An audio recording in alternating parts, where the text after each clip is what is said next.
In this video, we're going to be doing the fifth problem and solution video. So if you have done the last four, this is the last one we're going to do before we continue our tutorials.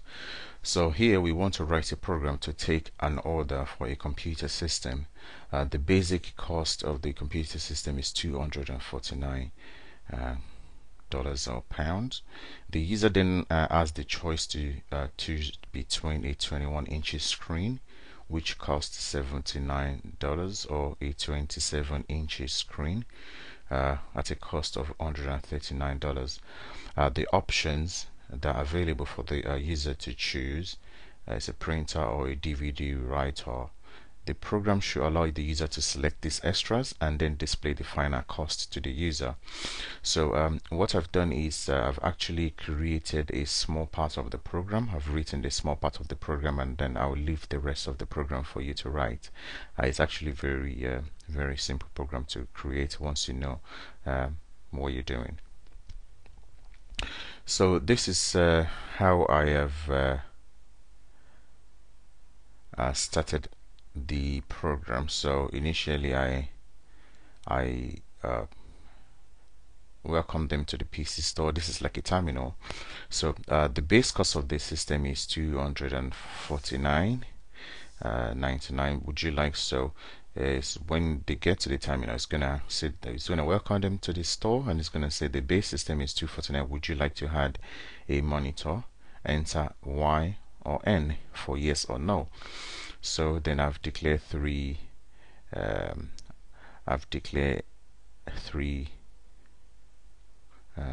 variables here.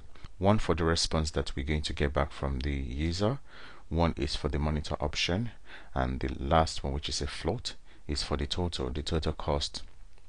So I've put the total for $299. So because this is the it's supposed to be $249, so this is $249. So for every time they get to the terminal, at least they're paying this minimal. So this is how you, sometimes when you declare a variable, you have to set the initial value of that variable. So the initial value of total here is $249. So then I use the scanf to obtain the response of the user from the keyboard. So the user will either press a yes or no. So well, they don't have to, they can press any other key. So it's your responsibility as a programmer that you make sure that you check for that possibility that they could press any other key apart from yes or no. And if they do, then you have to I'll show you how to keep asking them to enter the correct key until, because we haven't done the loop tutorials, that's why I cannot actually use them in this video. So anyway, so after I get the response from the keyboard, then I use a switch statement to check if the person has pressed a Y or a big Y. And this is another thing you have to pay attention to. Just because it's asked them to enter the capital Y or the small y doesn't mean that they would enter a capital Y or a small y. So that's why you have to check both cases. So I have used the combined case statement, like I showed you in the previous video, to check for a capital Y or a small y, and whichever one they press, we are going to tell them, okay, if they press the yes, we'll say, okay, there are two options for the monitor. Enter 1, so they have to key a 1 from the keyboard for a 21 inches, and 2 for the 27 inches. Then we obtain whatever they press, either 1 or 2, and assign that value to the monitor option. So this is how you can easily do it. There's so many ways you can create this program, but this is the simplest way I think you will understand based on all the things that we've spoken about. And if they key in a no, either capital N or a small n, then we just tell them that thanks for your order, enjoy your base system. So, and we get after the program, and we can also create a default message that will capture the rest of the errors, any errors that we haven't checked. So this is where you capture the error where the user have pressed any key other than yes or no, but I've left that one for you to sort out.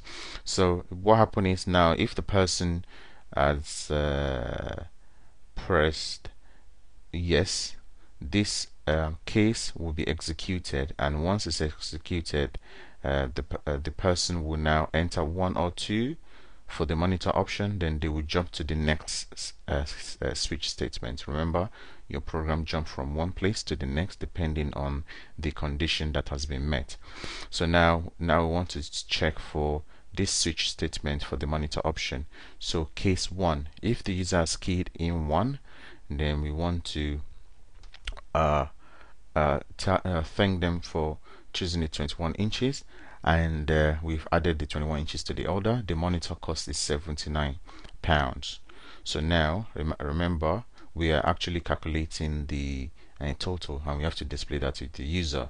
So as soon as we show them the message that the 21 inches has been added, then we say total equals to total plus 79. Remember, total was initially 249, so we have to add that one to the $79 of the 21 inches.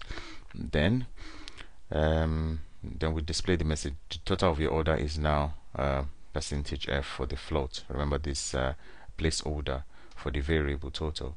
Then we break. But if the person has keyed in a 2, then we'll say thanks for thanks a 27. I make a lot of errors.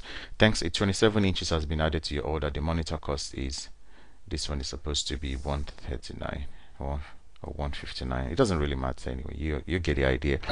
Thanks is 27 inches has been added to your order. The monitor cost is 159. So now we display them with the total value that they're going to pay at the counter, and then we break out, and this is where we catch the default error. So NSLog is you did not enter either a 1 or 2. So this is why I've stopped. But if you've seen what I've done in this video, you should be able to actually go ahead and create and continue creating the program in such a way, because remember the third option, the optionals are the printer or the DVD writer the user must add. So what you can do is you can create you can declare another variable called options, and then options, and then you make it an int. You can declare another variable called an option. So what you do is now you ask the user, after you've displayed the total, then you tell them, now do you want to add a DVD writer, or you want to add a printer, or you want to add both. So key in 1 for DVD, 2 for printer, and 3 for both. So then you use the case 1 for DVD, case 2 for printer, and remember to always display the total at the end of the day. So, and then use case 3, so you create another switch statement, and then case 3 for adding both, so that the user will be able to key in 1, 2, or 3, and you display the appropriate message with what has been added to the order and the total cost. And then I think that's basically, I think it's quite easy.